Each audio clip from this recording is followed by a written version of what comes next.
Welcome to Motormouth, brought to you by the Boyertown Museum of Historic Vehicles.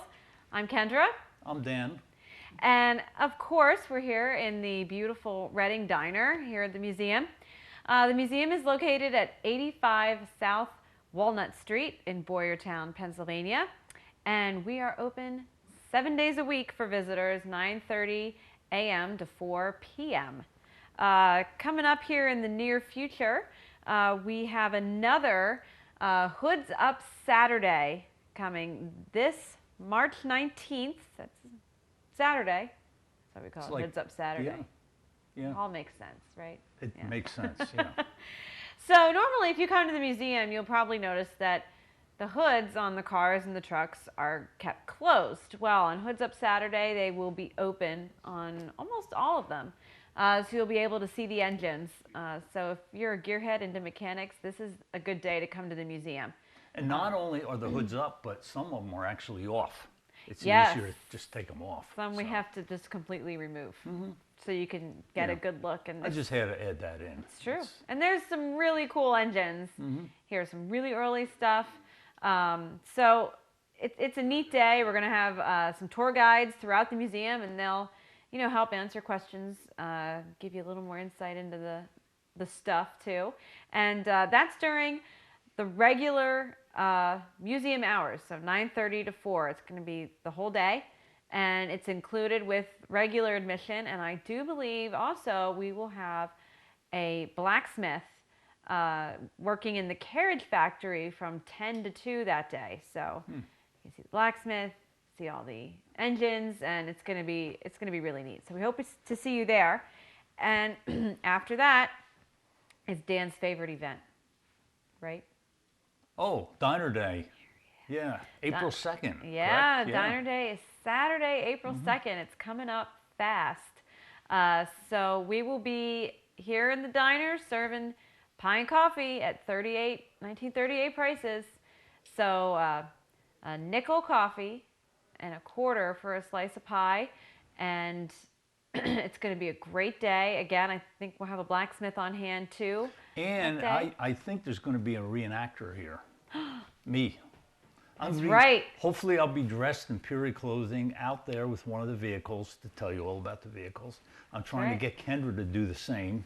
That's right. I got to find my 1930s dress. Yeah, be with that car right out there. Yeah. We'll work on that. Yeah. I hope. I'll be here regardless. But that's going to be from 10 to 1 that day. So it's not the whole day, like Hoods Up, but it will be 10 to 1. And we hope to see you there. It's going to be neat. We always have a good time at Diner Yep, Day. So we we hope do. to see you there. So with that, Dan, I understand you're going to continue now your theme this year. My That's your- theme, yeah, your yes, theme yes. that you started last month. So, and that's World War II. World War II, yes. And there's a lot of interesting World War II items around that concern vehicles, cars, trucks, those sort of things. Not necessarily the military stuff going on in wartime, but a lot of, well, we'll say stateside things, the home front things. And Yeah. I don't know, that's a lot funner to talk about, I guess, and I think it gets It's- overlooked a lot. yeah, very good. Yes. So, yeah. And but anyway, one of the things I was going to mention, or the thing I was going to mention, is about how vehicles were not being made during World War II for civilian use. They weren't being made or sold for civilian use. People who did have them were very restricted on what they could do with them because the gas was rationed, the tires are rationed. And last month we briefly talked about how you could rent tires actually if you wanted, and I thought that was pretty interesting. So what did one do? You had a car, and let's say the war came, you really weren't thinking ahead or something. Who would think that far ahead? But you have a car with high mileage on, but you still had to go somewhere once in a while. Cars weren't as reliable as they are today, and you might break apart. You have these parts that would break. There wasn't convenient or car parts stores all over the place like there is today. Right. But there were places out there And first of all, we're talking February 1942 to like the middle of 1945. We're talking over 3 years where they weren't making car parts. They weren't making new cars to sell. So that's a long time. But in May of 45, the War Production Board authorized 200,000 new cars for the fourth quarter. Now, that's what I, excuse me, that's what I read online about the fourth quarter of the year, 200,000 new cars. But Chevy started building trucks August 20th, just days after the Japanese surrender. And Henry Ford II got the first post-war car into production. And that was on July 3rd, 1945. So I'm not quite sure the dates here because they said fourth quarter, but I know July Clearly 3rd not isn't. the fourth quarter. Yeah. But whatever. What's Henry Ford? Well, let me tell you who got that first car, though. It was a white Super Deluxe two-door sedan assembled on July 3rd, went to President Truman. So, well, there that's we how go. they snuck it in before I'm the fourth thinking quarter. that's how they did. So anyway, the meantime, you didn't have the parts, you didn't have cars, things were falling off of them and stuff. So you could get used parts for cars. And there was a company out in Chicago called Warshawski, and I have some brochures here from them from the World War II era. And it's kind of interesting. It says, new, used, and rebuilt. Now, I don't know what kind of new stuff they had, but it could have been stuff that was built before the war started, and they put a hold on it. But it was used and rebuilt, and you look through here, and there is reconditioned radiators there, truck body parts, and Warshawski got its start in Chicago. He had a salvage business, and he was stripping cars. I think that started back in the 20s, and they continued on, and World War II was probably great for him because Sure. you know, all those old cars and everything. So I'll give you a few examples. 1932 Ford Fender, front fender, $5.50. That'd be great today. Yeah. Yeah. The rear fender was $3.50. We have a 32 Ford here, and I'm sure we could sell those fenders for a lot more than that. Yeah, a lot more than $5. Except I don't think Kendra will allow us to take them No. off. No. A Chevy door from 1937 Chevy door costs $14.50. But the most interesting thing, you have parts made from different materials. I'm not going to really open these up, but they have them in here, and I'll read them to you. But you could get a grill for a 1937 Ford for $10. If you wanted it used, it'd cost you $5.50. But this grill actually was brand new, but it says these grills are identical to original equipment and appearance, but are made of a new type alloy, which is stronger than original equipment, easy to install. What that alloy is, I don't know, Well then, here's the really cool thing. I found another thing. It's a 1941 grill, brand new, $8.95, and a 1941 Ford grill made out of wood actually cost $8.45. And they called this grill, the wooden grill for the Ford, a victory grill. So, this whole thing with the country, we had to help fight the war and all this stuff in the home front. Victory and they had gardens. a victory grill. And I also came across wooden running boards. Now, in 1941, they had steel running boards. They might have had wood on the back a little bit, but these are all wood. And that cost, boy, I don't have the price of the running board, but it's about something, $8, $7, something like that. And it was just sort of interesting that this company, Warshawski, they saw a need out there, and they were selling all the used parts and such that they strip off of old cars, but they also were making new parts from non-essential materials such as wood. And I thought that was cool. Oh, one last note here. This Warshawski out of Chicago, I don't know if you viewers knew this, right after the war, I couldn't find a year on it. I'm thinking it's 1947. I could be wrong, though. It doesn't really make any difference. They changed the name. I mean, Warshawski's kind of hard to say. It doesn't roll off the tongue. No, it doesn't. They changed their name to J.C. Whitney. Everybody's familiar with J.C. Whitney today, but there you go. You kind of got a little idea how they started, too. Huh. So that's pretty much it. That's our World War II segment for That's this month. it. Yep, home front. That's right. And you'll see some of them. I know you probably have been seeing them as I talk. Some of the brochures that we're doing. So, okay, I'm sorry. Continue. I'm sorry. Oh, All right, so our guests tonight are going to take a look at the museum's Ford Model A. correct. A few months ago, we had someone take a look at our Model T. So we also have a Model A, and we're going to go out there to the car, and they're going to give us a tour of our own car. Really. Critique it. Yes, a critique. So let's go out there and join them. Okay. Okay, well now we're out here at the 1928 Ford Model A, and we're here with two members of the Lehigh Valley Model A Club, Brian Grube and Brian Burkert. Thank you for joining us this evening, guys. Thank you for having us. So I'm actually, I guess, gonna, what do you want to start with? Just what this car is. It's a 28 Ford, but you tell us about it. You probably know far more than we do. Go ahead, Mr. Grube. Well, we came and checked out the car the other weekend with our respective families, and it is a really nice older restoration. And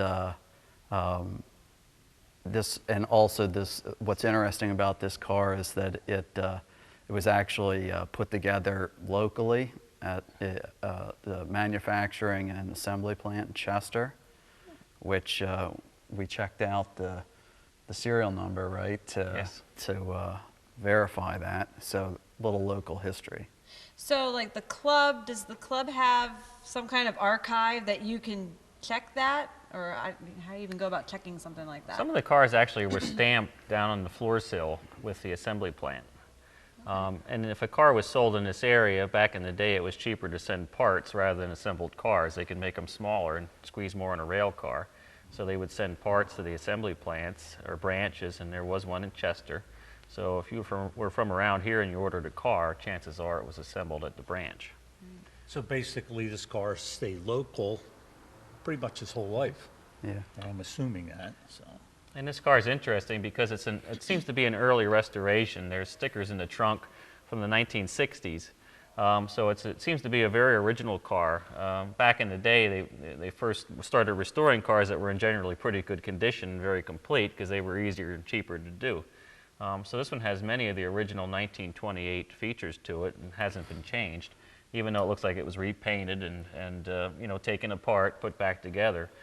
It seems like it has a lot of the parts that it left the factory with, which makes it very interesting. It's not a mix match of different years. It seems to be a very late 1928 is the date that we found on it. Okay. And it's just the date, or is there certain things, Well, certain items on it that make it later? we know a very good cheat, if you don't mind me moving here.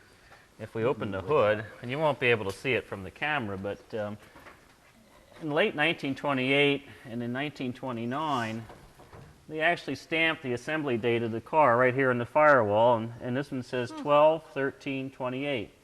So, the museum's not fibbing when they tell you it's a 1928 because on the fuel tank here, they might have done that for a quality control issue. Then they knew when the tank was assembled if they would, have problems with tanks. But in the 28, 29 cars, some of them, maybe not all of them, they were stamped with a date there. So this is actually a 1928. A lot of these cars, as they move on through the years, parts get changed and stuff. Sometimes the title's lost, sometimes they get retitled with the wrong year. Usually back then in Pennsylvania anyway, I think the car was often titled the year it was sold. So a lot of 28 cars might have been titled as a 29. But this one is an actual 28 car. Would you venture to say that where you were just pointing on the firewall there, that is the original paint? No, I think this car, when we were looking at it, I think it was actually green. Oh, okay. And you can kind of see down, and over underneath the gas sediment bulb there, I do see some green paint. So I Okay. think this car, I'm pretty sure it was disassembled and repainted. Okay. They also made some changes throughout the years related to some of the add-on components in the engine compartment. Like for instance, a starter was a little different set up here on the front with this shaft bearing. So when you look at these early cars, when you see those kind of earlier features, it's a good thing. Okay, I know like with the Model Ts, I mean, it seems like they were always changing. Yeah. Throughout their whole life. Was it as prevalent with the Model Yeah. As? Yeah, it was a Also? very similar process of Okay. when new design parts came available on the factory floor, they were bolted on. But there's a range that's acceptable according to judging standards through the national clubs of what that variation would be. So you could be looking at the parts and figure out kind of when it was manufactured, or Exactly. assembled rather. Yeah, So, yeah. And when we looked at this car, it is very much a late 1928 car. There are some parts that we saw that were changed, but you know, this one maybe you can see from the camera. This one has a red steering wheel. The red steering wheel was just the type of rubber that they used that produced a red steering wheel, and that steering wheel was used from the beginning of Model A production, maybe into early 1929. So that's a nice original feature. Another feature is has an electric windshield wiper. As Model A production progressed, they figured out that electric windshield wipers were quite expensive to make. They were also tended to be somewhat unreliable because of shorts and whatever. So a lot of the later Model A's had vacuum windshield wipers, which we think is kind of, we don't think of them as working well, but Ford thought that you know, they were more reliable than electric wipers at the time. This one still has an electric wiper. and you said the electrics were more expensive To make, yeah, the vacuum wiper is very simple. Right. So, and you think Ford, and the way they thought, you think they would be going with the vacuum wiper from the get-go? Yeah, well, you know, Ford was always, and the Ford organization was always finding ways to save money. You know, like a 28 car has a lot of forged components, and we think of forging as being very strong. Well, over the years, they kind of, as the Model A was produced, they kind of figured out that we don't need forged parts. One of them, like the accelerator linkage here, this has a lot of forgings in it. It's just the gas pedal, and all it says is, you know, taking your foot actuation to the carburetor. Why you need forgings there? It's not like it's taking a lot of stress.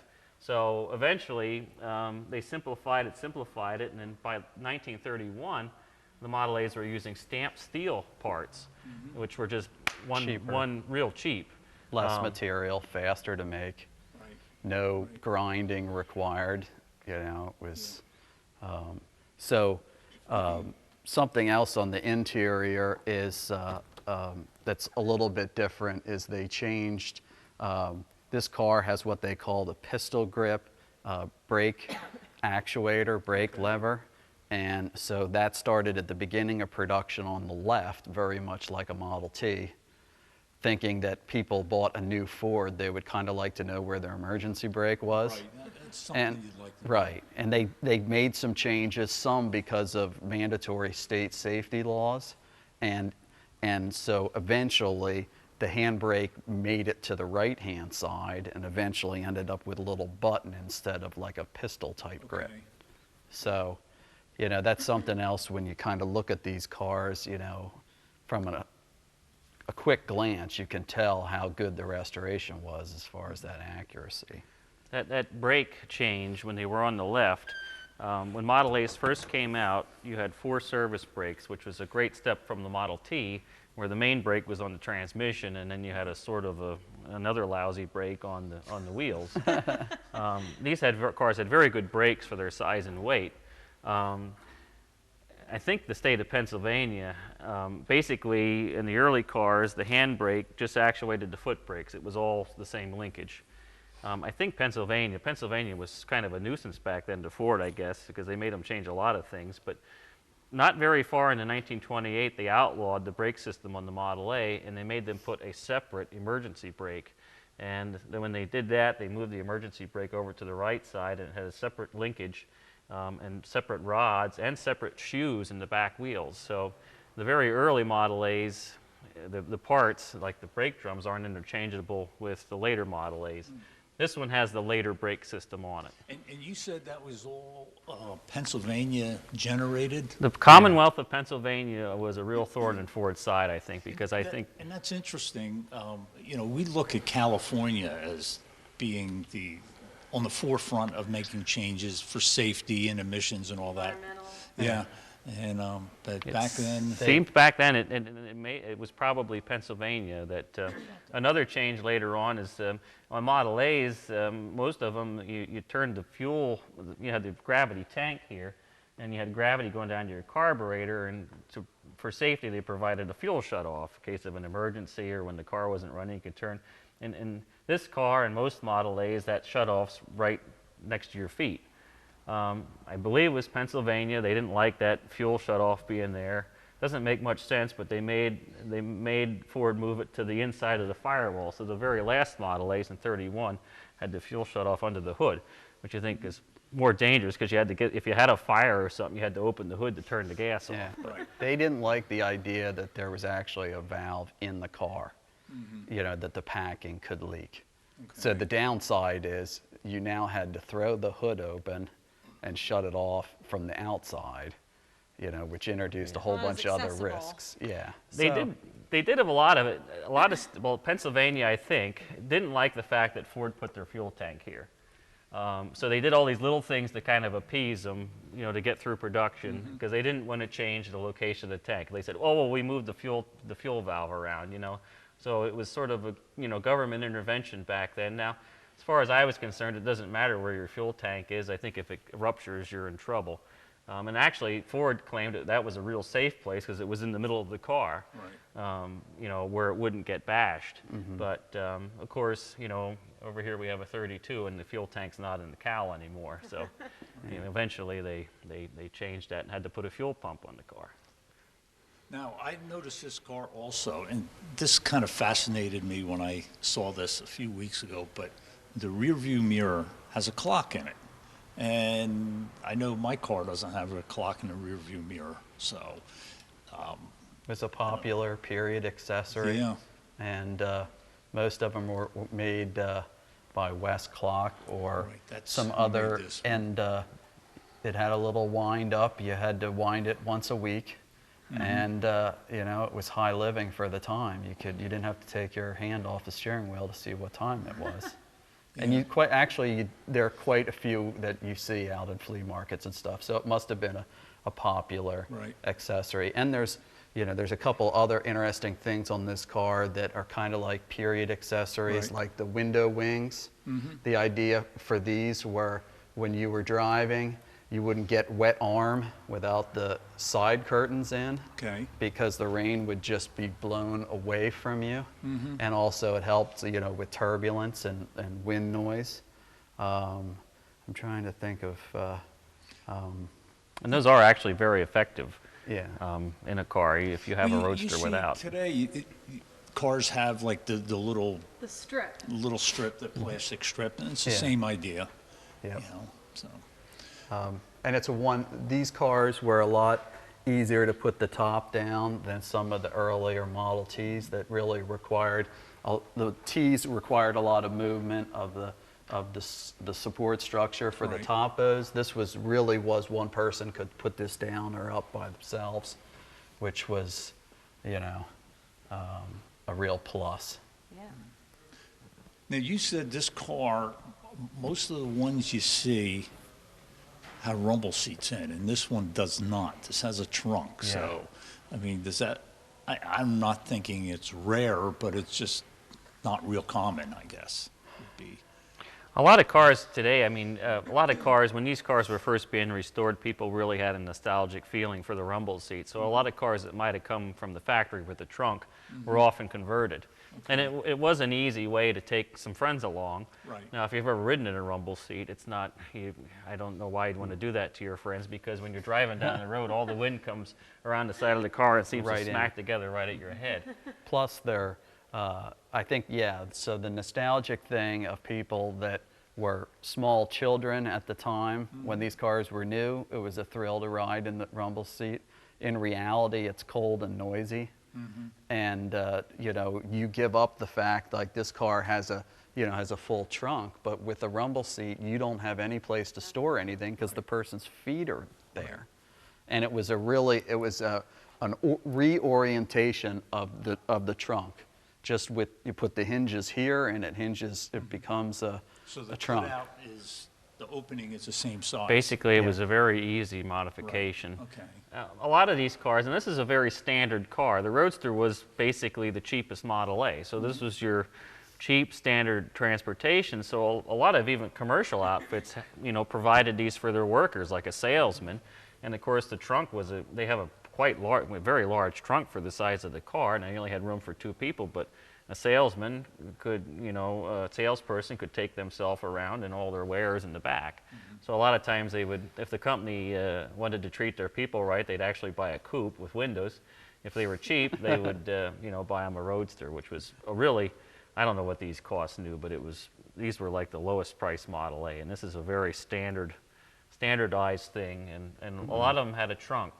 In 31, they came out with a deluxe Roadster. Now those came with a rumble seat standard equipment, but the standard Roadsters, probably a lot of them had a trunk. Okay, my question is, this is kind of maybe a philosophical type of question. I think that's the right word. Sure. Is, why are they so popular today? I can go to Hershey and they have them, you know, everywhere. There must be 50 of them in the show. And you go in the flea market, you go in the car corral, you see parts everywhere. What Well, makes it's them so probably, popular? off the top of my head, it's probably twofold. Number one, they made a lot of them.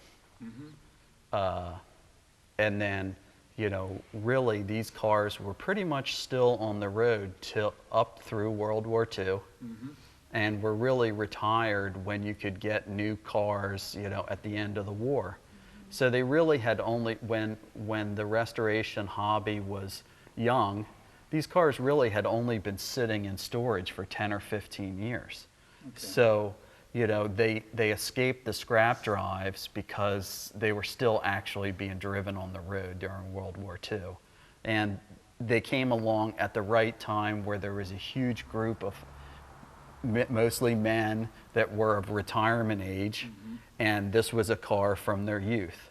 So, Nostalgic yeah, thing. so it really has been, the Model A is probably, or is the most popular collector's car. It has the largest reproduction parts supply out there. The technical information is amazing, and they are very easy to work on. And they were a well-constructed car to begin with, very similar to the Model Ts, with excellent metal technology, minimal wood framing compared to, you know, similarly priced cars of the era, which they didn't survive if they were kept outside. So I guess that's more than 2, but. It was it was a very easy car, and a lot of them survived the Depression because they were so easy to maintain. You know, Ford really kept them simple. A lot of cars in this era were engineered in a more complex manner, like a Chevrolet or a Plymouth, also low-priced cars, but they had a few more bells and whistles, where Ford really concentrated on simplicity and durability. There was no, yeah, to that end, you know, there were certainly cars that had synchronized gearing in the 20s, in the late 20s, early 30s, not Ford. You know, there were cars that had the beginnings of hydraulic brakes, you know, not Ford. Same thing with fuel pumps. You know, his adage, and I kind of, as a collector, I kind of feel the same way. Like, if a car does not actually have that function, it can't can't break. break. So Right. So, you know, and they were just an easy car where the other cars developed problems, the Model A's kept going. And a friend of mine said a Model A will run with more things wrong with it than any other car. And I mean, that helped him get through the, you know, the Depression and the war when you couldn't get things. I think that also is probably a testament to their collectability of the time, because the time period was an awful time in U.S. history. But this was a real bright spot. The average family, if they were, you know, employed, could buy one at the height of the Depression and be able to either pay cash or on terms, and they used the car up until the end of the war, really. Right. It's So- interesting.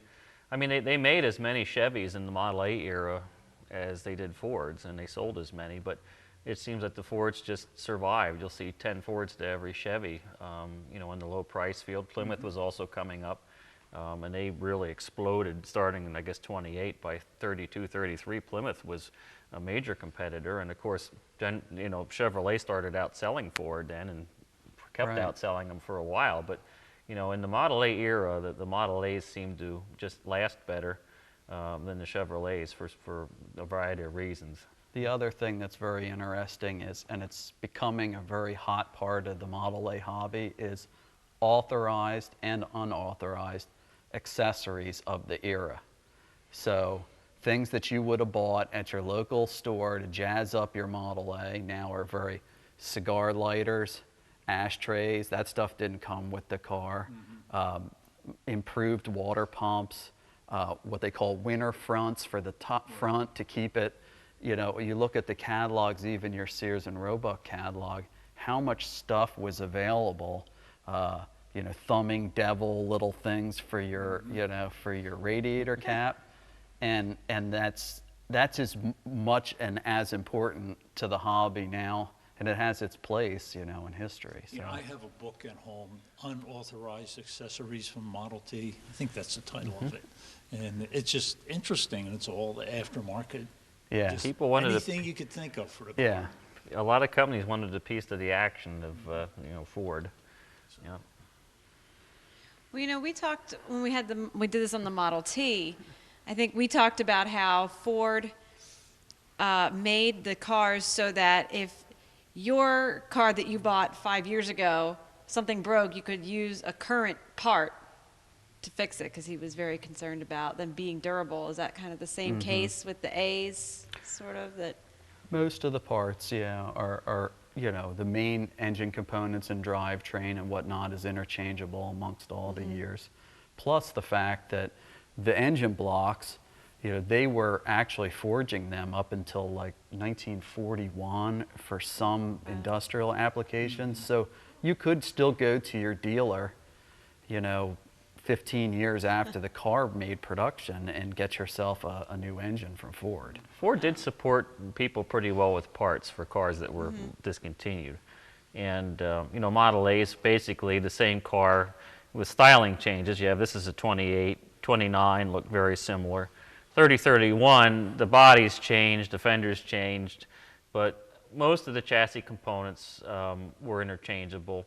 And if a part was developed later on, it was usually made that it would bolt on to an older car if you know, the obsolete part went bad. So usually the replacement parts were direct replacement. Even if they made an improvement, you didn't have to do too much modification to put a newer part on an older car. But you know, parts weren't. That's why so many survived. Getting parts wasn't a problem. Including now, getting parts. Right before I came over to the museum tonight for this show, I pulled out a Hemmings from a few months ago and just kind of seeing what was out there with the Model A's and the parts and everything. And, you know, and I'm sure in the club, you join a club, and there's even more access to parts and cars and such. And it's just amazing what's out there. And We are a lot very of stuff. fortunate in our club that we have a number of members who have been in the hobby for a long time and share a lot of their knowledge of what's correct and what's not. And then plus what some insight into the reproduction parts. You know, sometimes there's multiple companies making the same part. You know, through experience, they can tell you this reproduction part is a lot better quality and fit-wise than maybe another one. And that's a real benefit to, you know, you actually kind of save yourself money by being part of the club when you're doing a restoration, because you don't have to buy the same part twice. You know, you just ask somebody that's been through it before. But yeah, I think they make everything except frames and engine blocks, right? Yeah, there's actually a few people working on recasting engine blocks. So maybe one day we'll be able to they actually do make an aluminum engine block, which is very expensive. I think it's like $5,000 or more, which would interchange with the Model A. It does have some internal changes, but the outside casting. But there is a man that I think is working on developing a cast iron, which is a very complicated process to recast an engine block. But they're seeing, you know, more and more of these engines are seeing internal cracking from years of freezing and thawing and hot and cold. So you can still find engine blocks, but you might have to go through a few to find, you know, once you magnaflux it, to find a good one. One major thing they don't make is, I mean, they make you can buy a whole Roadster body. You can buy everything here that you see new in steel, except they don't make gas tanks. There's probably a liability issue with gas tanks, but they do not make gas tanks. But you could almost, if you had a chassis, just a frame and the wheels, you could almost build this car from new parts. Well, before we let you go, as I said before we started, you're part of the Lehigh Valley Model A Club. Do you have to own a Model A to be in the club, or? No, all you have to do is have an interest. Yep. And if Pay the dues. And pay the dues. We like that, yeah. And you know, anybody's welcome to come as a guest to a few meetings to see if they like it, but you do have to be a member of the Model A Restorers Club to be in our chapter, because thanks to insurance regulations. It didn't used to be that way. But Brian's the vice president. That's happening with a lot of clubs now, I'm hearing. Yeah. The national it does open you up to being able to see what they call fine point judging cars, you know, which are the cream of the cream at the national meets, and they have a very, very well done national magazine, and then they support us as the local chapters, you know, for doing activities or whatnot. So, but no, our meetings are normally the first Saturday of the month, and we kind of rotate around to various areas of interest here in the Lehigh Valley or Berks County area. And then we do at least 2 to 3 tours during the summer, and we have a big car show coming up at the end of April in Hellertown, Pennsylvania. It's nothing but Model A's, and so if you have a Model A or you have interest in Model A's in general, you can check out our Facebook page, and it gives all the information about the meet, time, and location, address. Yeah, Lehigh Valley Model A Club. I know there's on also Facebook. a big contingent of you guys comes to Dorrier Day. When we Yeah. have our show. Yeah, Yeah. we try to come to that. It's a great Labor show. Day. That's a great show. We have a little spot amongst the trees up I there. know these cars look great in the woods back there. Yep. Perfect. And I believe the Hellertown is April 23rd. Yeah, April 23rd. Okay. So it's right in the middle of town. Is that Walnut Street? It's at the Hellertown Historical Society All right. grounds. So, and most of the time, the last 2 years, we've had over 85 Model A's coming as far as Vermont, Long Island, Connecticut, Wow. Maryland. So, That's great. and so pray that it doesn't rain Rain, and yeah. it'll be a good day. That's always what we do on Dorrier Day. Please don't rain. Yeah. Yeah, it So, makes yeah. all the difference in the That's world. right. So April 23rd in Hellertown. Yep. Model A show sounds great. All right. What did we forget? I can't remember. As soon as forgot. as soon as the light's off and the camera's off, then I'll remember. We'll remember about 10 things that we forgot. But thank you for coming. I really Well, appreciate thanks for having this. us. Thank you. You know, we thought of this, and you know, how are you going to chop up our car verbally? And, but it's unique because you know we have a vehicle in the museum, and you know to kind of know some background of it, you know, the things we can point out. Well, And it's all part of history, even if it's done wrong. You know, Right. it's still No, history. this is a very nice car, and the neat thing is, I know your museum tries to keep things here of a local nature. This being a car from the Chester plant, makes it of a local nature. So, Yeah. Yeah. Yep. So thanks for having us. All right. Thank you. thank you. Okay, we are standing here by our museum's 1920 Packard. Actually, I'm standing here.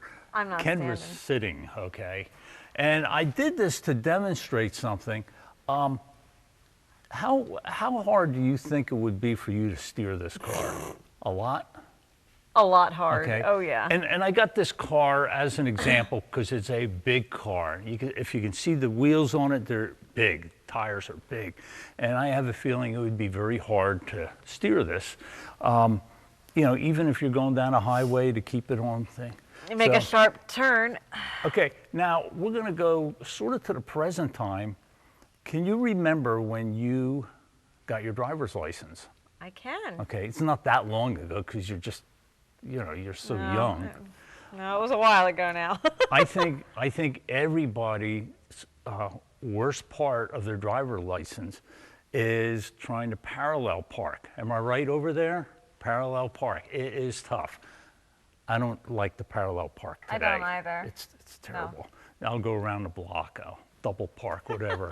Just not to do it. So, anyway, I bring all that up because I came across something in this Popular Science Monthly magazine. This is from January of 1927. Wow. Okay, that's before my time. A little after this car was built. And before I get into the actual article, I'll talk about this a manufacturer here, and there's a guy named George W. Davis. He was a wagon manufacturer out in Richmond, Indiana. 1908, he started making cars. 1911, he had touring cars, 4-cylinder engine. 1914, he went up to 6-cylinder. He exported a lot of cars. He was known for odd models. The Davis car, if you wanted one of their models, they had a Fleet Away, Man of War, a Mountaineer, Legionnaire, which I don't know if you'd want that today, a Polo, Princess Emperor. Kind of interesting names of cars, but you ever hear of a Davis? No. No, Okay, I didn't not think at so. all. They exported some of them to Canada. They were called the Winnipeg and Derby. That was the Canadian cars. Well, in 1928, his company was bought by a gentleman called Valor P. Williams. And, well, actually, his company was called Automotive Corporation of America out of Baltimore, Maryland. So Valor P. Williams was the owner of this company. He bought these Davis cars, that whole car company, for one reason, and that was to install an item on the cars called a Parkmobile. So there you go, a Parkmobile. Okay. Okay. Let me read you a few things about the Parkmobile. First of all, I'm going to read you an excerpt from the patent, which is like 20 pages. It's pretty boring. So I just read the first page at home, and I figured that's good enough.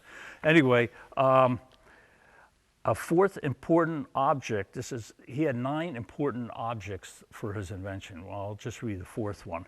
To provide a device of this character wherein the movement of a single controlling lever in a selected directions will so control the mechanism of the invention that when the same is applied to an automobile, the automobile will be raised or lowered from the ground. It may be moved sideways in either direction at will and without the operator leaving his or her seat.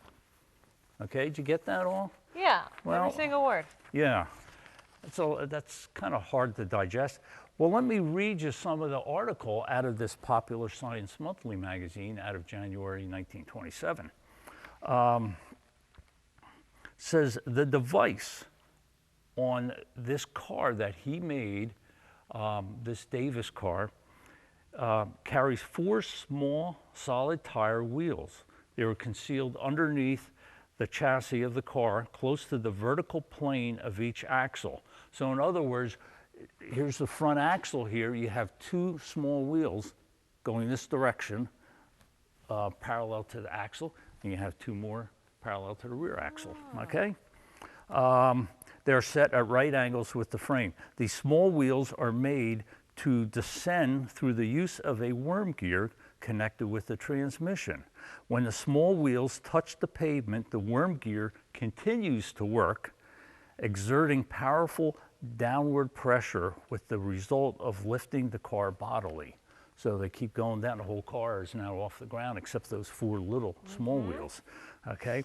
When the 3,800-pound weight is supported by the auxiliary wheels, a shift of a special gear lever operates a mechanism which causes the car to move sideways on the small wheel. This too is accomplished by means of the car's motive power and without the driver having to leave his or her seat. The sideward motion may be continued indefinitely across the street or for the full length of a boulevard. That'd be interesting, driving down the street, you know, about a half mile down, A sideways. couple people would be looking at you funny. Oh yeah, including some police. Yeah. After being halted, the car may be lowered again or may be left in the air. Removal of the vehicle from the restricted parking space is merely a matter of reversing the process. So I think I can understand that pretty easy. Yeah. You know, you just move a lever there and the whole car lifts up, move another lever, it starts going sideways one way or the other. Wow. Yeah. Why don't we still have this today? Especially when I was learning how to drive and This went would for have my been very test. helpful. Oh, absolutely, yeah. So anyway, that's a little bit about the Parkmobile.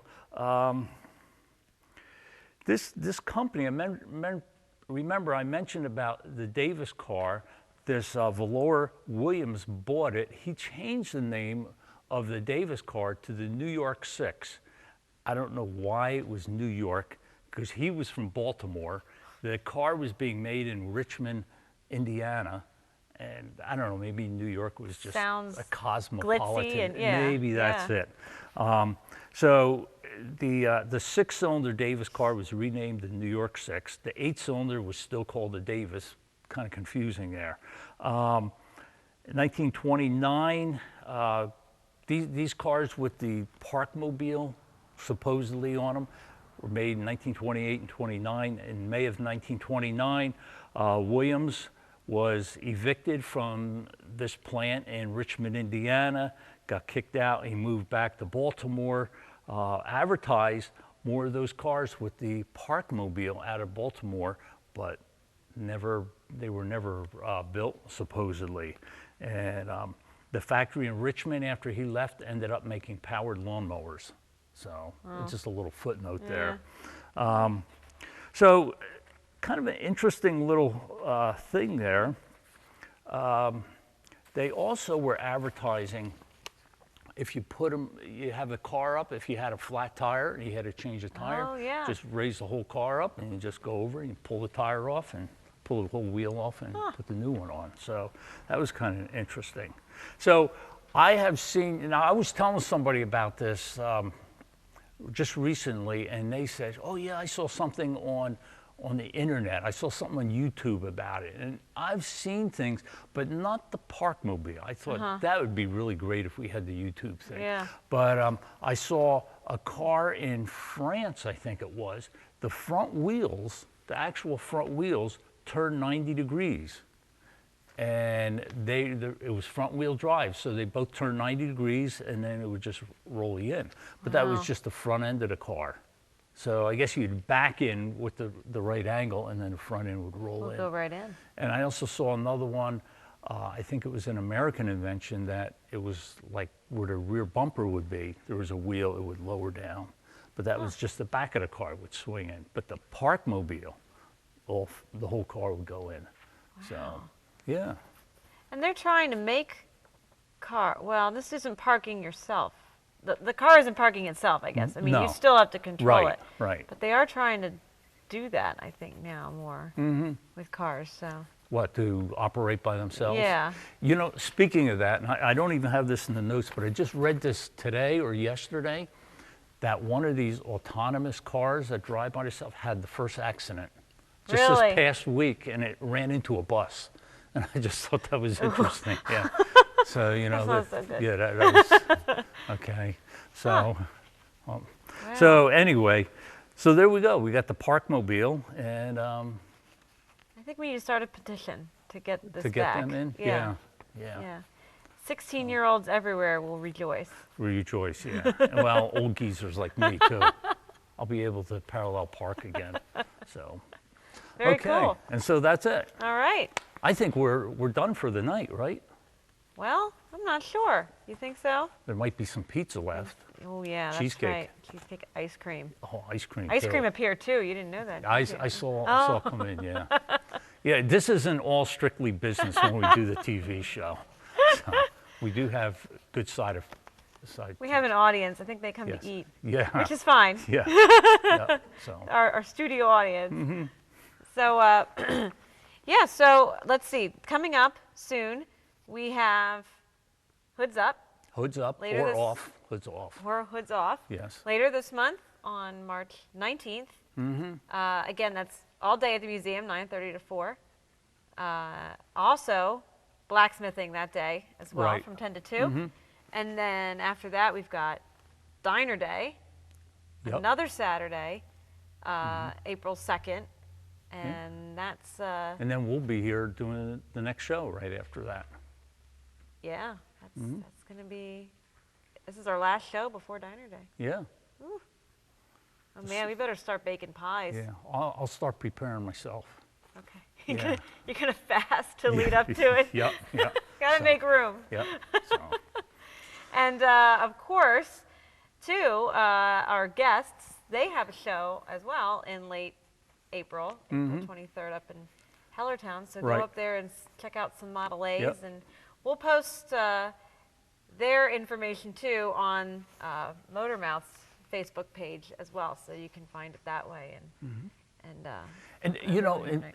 speaking about posting things on Mm-hmm. Facebook, I have to thank the people who view this show because we got some like good returns and such from our did. last show. We did. Got a lot of You know, we views. had a good show with the Tucker people and all that, but we have some good faithful viewers there, and you know, I appreciate them. And, Yeah. So tell your friends, tell your family. We'll get even more. Yeah. So And tell us. We've had people yes.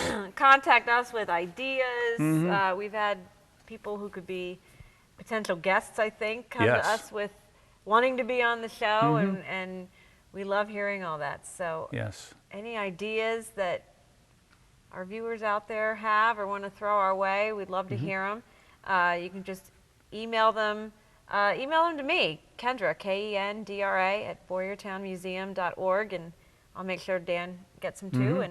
And we'd love to hear feedback on the show, and maybe something that you would like to see too. So Right. Yeah. So, okay. I guess that's it for for this month. You okay there? Need some more pizza. I think I do. Yeah. Okay. Pizza's the only cure. Yeah. Okay. So we'll see you all in April. But before then, please do visit the museum, and we'll see you next month. All right. Bye.